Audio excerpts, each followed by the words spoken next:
कि विधायक साहब बोले और वो बताएं कि हम क्या मदद करेंगे।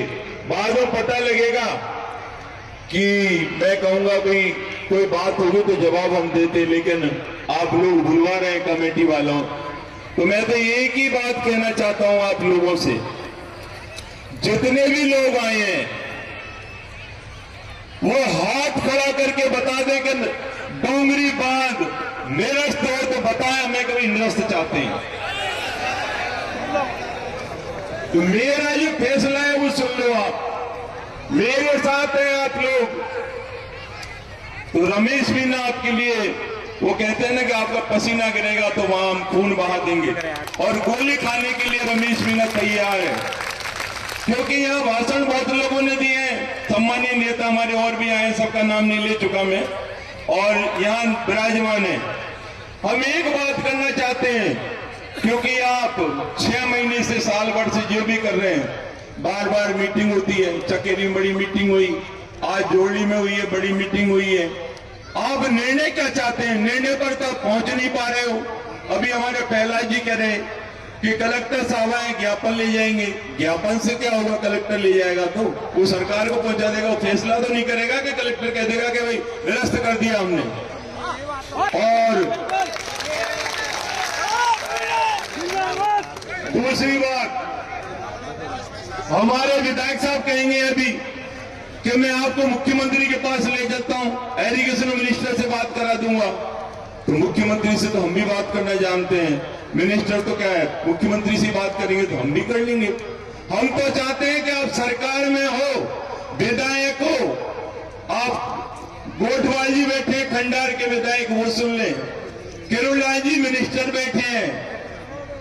भाई जब विपक्ष में थे तो लाशों की राजनीति किया करते थे, अब छापे की राजनीति कर रहे हैं। अरे डोंगरी बांध आपको कैसे बन रहा है यहाँ पर, उसको निरस्त कैसे क्यों नहीं करवा पा रहे हो? तो इसमें उनको बोलना चाहिए, सरकार में नहीं बोलेगा, मंत्री है, विधायक है। तो आप लोगों को पता होगा, कुछ लोगों को, मैं पहली बार संसदीय सचिव बना था तो बजनो भवन डकैत थे, उन्होंने गोली मार के एक आदमी को मार दिया था। मैं संसदीय सचिव था, राज्य मंत्री का दर्जा था, और मैं उसी समय धरने पर बैठ गया था सांगरा मोड़ पर। 5 बजे तक बैठा, मुख्यमंत्री ने कहा एक भी डकैत इस डांग में नहीं रहेगा। तो उसके बाद डकैत रहा है क्या? कोई डकैत नहीं रहा। तो अब मैं जो कहना चाहता हूं, कोई कह रहा है कि भाई अगला कार्यक्रम क्या होगा। मैं चाहता हूं ये जनता जनार्दन करौली और सभाई माधोपुर की, मुझे पर डे 10,000 आदमी दे समर्थन में, सपोर्ट में, मैं आज से ही धरने पर बैठूंगा या महापड़ाव पे। कोई तैयार हो तो मुझे बता दें, हम तैयार हैं। और ये हमारी गारंटी होगी, जब उठेंगे आर पार की लड़ाई होगी, या तो रमेश मीणा ऊपर गोविंदा नमो नमो हो जाएगा, या निरस्त बांध निरस्त हो जाएगा। उससे पहले रमेश मीणा नहीं उठेगा। आपकी कमेटी उठ जाए, आपके लोग उठ जाए, इसकी जिम्मेदारी आप लोगों की है, जनता की। और एक बात समझ लेना, मैं कोई राजनीतिक भाषण देने नहीं आया हूं। अभी मेरा मन नहीं है कोई मैं एमएलए बनूंगा। अभी 3 साल में विधायक साहब अच्छा काम करें, जनता में अच्छी छवि बनाए। जो काम कर रहे हैं जनता भी जानती है, मैं उसके बारे में क्यों नहीं बात नहीं होगी। बात सिर्फ लोगों ने कहा कि डोंगरी बांध की बात होगी। तो आप लोगों को अभी यही पता नहीं है कि डोंगरी बांध में कौन कौन से गांव तो डूब में आ रहे हैं, कौन कौन से गांव उठेंगे। अभी कोई कहता है शुरू से चल रहा है 76 गांव। 76 गांव नहीं है, टोटल 88 गांव में मेरे पास पूरी लिस्ट है और पूरी जानकारी है। आप चाहें तो मैं बता सकता हूं आपको पता होगा भाई कौन कौन से गांव आएंगे। ये 4 गांव हाड़ौती के, 4 गांव पूरी पानी के, ये तो टोटली हट जाएंगे। हाड़ौती कस्बा हट जाएगा, रहेगा ही नहीं। 21,743 हेक्टेयर भूमि डूब में आएगी। इसका मतलब समझ रहे हो ना? 87,000 बीघा खत्म। तो ये तो आपके साथ एक प्रॉब्लम बड़ी है। इसके साथ साथ जितने भी 10-12 गांव हैं आपके, वो भी लोगों को पता होगा कि वो भी गांव हैं जो वन्य अभयारण्य में आ रहे हैं, वही गांव एनजीटी में आ रहे हैं। गांव आप रेती लाते, वो एनजीटी क्षेत्र कहलाता है। तो आपकी समस्या एक नहीं है, दो समस्याएं हैं, क्योंकि आप लोगों को अभी पता ही नहीं है कि कौन क्या कह रहा है, कौन क्या नहीं कह रहा। अभी तक किसी के पास कागज नहीं है कि भाई इसमें हो क्या रहा है। तो मैं थोड़ा सा आपको शॉर्ट में बता देना चाहता हूं कि उसमें जो सरकार क्या करना चाह रही है कि यहां पर जो बांध बनाने जा रही है उस पानी को 11 जिलों में दिया जाएगा। धौलपुर, करौली, सवाई माधोपुर, दौसा, आपके अलवर के 3-4 जो है, खैरथल है, तिजारा है, आपका डीक है, भरतपुर है, धौलपुर है और उसके अलावा कोटपुतली। इस तरह 11 जिलों में पानी जाएगा और इतना बड़ा बांध बना रहे हैं। इसकी कीमत है फर्स्ट फेज की 1043 करोड़ रुपए लगेंगे। इन्होंने तय किया है कि यहां पर बनाएंगे। अब बात आएगी, लोग कहेंगे कि ये आरसीपी का मुद्दा है, ये नया मॉडिफाइड किया है। पार्वती, कालीसिंध और चंबल को रिवर जोड़ने का जो प्रोग्राम है उसके तहत यहाँ के इंजीनियरों ने आप लोगों को नहीं बताकर उन्होंने ढूंढा है कि कम पैसे में, कम लागत में और स्टेट हाउस का हार्ड हो वहां पर बांध को बनाया जाए। तो ये बांध यहाँ पर लाए हैं, तो इसकी लेंथ ज्यादा लंबी नहीं होगी, इसकी लेंथ केवल 1600 मीटर होगी, लेकिन इसका डूब का क्षेत्र पहले फर्स्ट फेज में 220 मीटर पर बनाते हैं एमडब्ल्यूएम पर, तो इसमें करीब 68 गांव जाएंगे और 227 पे तय कर रखा है इन्होंने, तो उसमें 88 गांव जाएंगे, जोड़ी भी है। लेकिन कुछ गांवों की तो स्थिति ये होगी, वो मैं आपको थोड़ा सा बता दूं कि इसकी जो क्षमता है ये 1588 मिलियन क्यूबिक मीटर ये 227 मीटर पर, और इसमें जो जल संग्रह होगा वो जो बारिश का पानी है 45% पानी को रोका जाएगा और उसके बाद 11 जिलों को दिया जाएगा। मैंने एसीएस लेवल के अधिकारी से पूछा भाई कि पानी हमारा आप सिंचाई के लिए हमें दे रहे हो थोड़ा बहुत, हमारे तो पानी पहले ही वाटर लेवल खूब है, पानी की लेने की जरूरत नहीं है, हमारे पानी को बाहर दे रहे हो आप, तो ये ठीक नहीं है, हमारी जमीन जाएगी और सरकार आपसे वायदे करेगी और भी बहुत बातें होंगी कि तुम्हें मुआवजा मिल जाएगा। तो जितना हमें नुकसान होगा उतना मुआवजा सरकार देगी भी नहीं, दे भी नहीं सकती, तो इसका खामियाजा किसी भी तरह की भरपाई नहीं हो सकती। इसका एक ही बात है, अगर आप संकल्प करो और इस धरती मां की कसम खाओ कि हम लड़ाई आर पार की लड़ेंगे, हमें किसी कलेक्टर को नहीं बुलाना है, हम बात करेंगे कमेटी के लोग तो मुख्यमंत्री से भी मिलेंगे, कलेक्टर तो आ जाएगा, कलेक्टर बड़ी बात नहीं है, ज्ञापन देने से कुछ नहीं होगा भाई। मैं तो चाहता हूं कि यहां महापड़ाव यहां हो जाए, उसके बाद कमेटी तय कर ले कि 2-3 दिन बाद, 4 दिन बाद इस पड़ाव को हम नई जगह पे रखें, क्योंकि अभी जोड़ली वालों ने टेम्परेरी व्यवस्था की है, तो इसकी व्यवस्था आगे हो जाए और वहां पर हम धरना दें, क्योंकि हमारी प्राइमरी स्टेज गांधीवादी तरीके से हमें धरना देना होगा, ताकत को दिखाना होगा, नहीं तो क्या होगा। आज भी मैं देख रहा था, मैं भी करीब यहाँ पर 1 बजे आया हूँ, हमारे जो भाई बहन आए हैं बस अब जाने की तैयारी में, 12-1 बजे आएंगे, 4-5 बजे चले जाएंगे, फिर उसके बाद दूसरे दिन आएंगे, बुलाएंगे तो फिर 2-4 दिन बाद कोई प्रशासन का प्रेशर आ गया या कोई अन्य प्रॉब्लम हो गई तो उसमें से 1/4 भी नहीं दिखेंगे। लेकिन मैं आपसे कहना चाहता हूं, ये छोटा मुद्दा नहीं है, बहुत बड़ा मुद्दा है और आसानी से नहीं सुलझेगा, क्योंकि मुख्यमंत्री जी भी बात करने के लिए तैयार हैं, हम उनसे बात कर लेंगे, कमेटी बात कर लेंगे, पंच पटेल बात कर लेंगे, इसकी अगुवाई पंच पटेल करें। हम नहीं कहते कि हमारे नेतृत्व में धरना दिया जाए, पंच पटेलों के नेतृत्व में जो लोग इससे ग्रसित हैं वो लोग आगे आए, क्योंकि हाड़ौती कस्बा बेटा है, उनको पता ही नहीं है, अभी रूपपुरा है, परदौनपुरा है, एकट है, किराड़ी है, ये तो बिल्कुल उठ जाएंगी, पूरी पहाड़ी है, आपके वीर जो गांव हैं वो बिल्कुल उठ जाएंगे, सबके नाम मैं बता दूं आपको। और इसमें जो भूमि जा रही है आपकी, वो भी मैंने बता दिया। इसमें रेलवे के भी मौलाना स्टेशन है, मकोली है, इसके बीच में 2 पुल जाएंगे। उसके बाद मोरल नदी पर जो नीमोदर रेलवे स्टेशन के बीच में है एक पुल, यहां भी नया बनेगा। तो रेलवे तो 4 ट्रैक बना देगी। लेकिन इसमें सबसे महत्वपूर्ण बात है कि कोर एरिया फॉरेस्ट का आ रहा है, जिसको इको सेंसिटिव जोन जिसमें कहते हैं कोई भी क्रियान्वित कोई नहीं होगा काम, वहां भी उसको भी इसकी भी जमीन जा रही है। सबसे बड़ी बात है सरकार में जो लोगों ने मैसेज पहुंचाया है कि किसानों की भूमि कम है, सरकारी भूमि ज्यादा है और कुछ बफर की है। और दूसरी बात ये सामने आई है कि इसका विरोध, तो आप कान खोल के सुन लें सब लोग, कि इसका विरोध किसान नहीं कर रहे हैं। ऊपर जो बात पहुंचाई गई है कि इसका जो बजरी माफिया है, बजरी वाले नहीं चाहते। तो हम तो उन लोगों को भी कहना चाहते हैं जो बजरी के लिए रास्ता बना रहे हैं, बजरी को लाना चाहते हैं, अरे बांध नहीं बंधेगा तो बजरी भी आ जाएगी और भी काम हो जाएंगे। तो इसमें भाई काम करो, लोगों की मदद करो।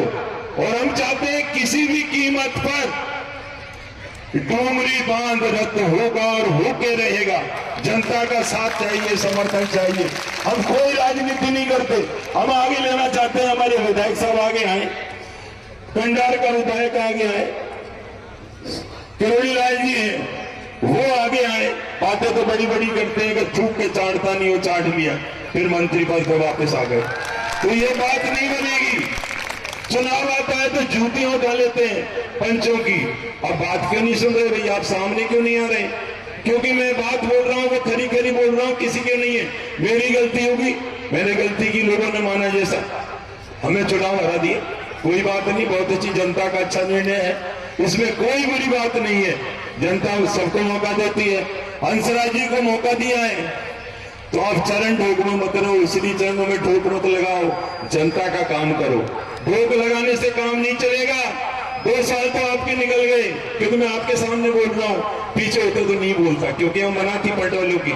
लेकिन आप यहाँ विराजमान हैं तो आपके कान खोल के सुन ले कि जनता की भलाई के लिए आप बात तो बहुत अच्छी चीज करते हो, और झूठ बोलने में नरेंद्र मोदी से भी आगे हो, कोई मुकाबला ही नहीं है आपका।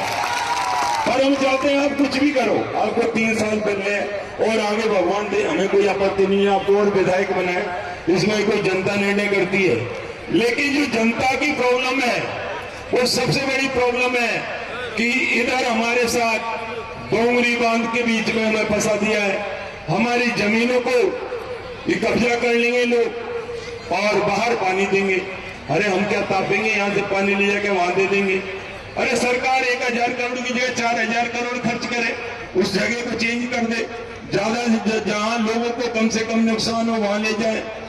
योजना दूसरी भी है गुजरात में, जो नदियों को पुनर्जीवित किया है। अरे तुम जहां जहां नदियां हैं उनको पुनर्जीवित कर दो, पानी वहां का वहां मिल जाएगा। बारिश का पानी आता है उससे रोको और लोगों को पानी पिलाओ।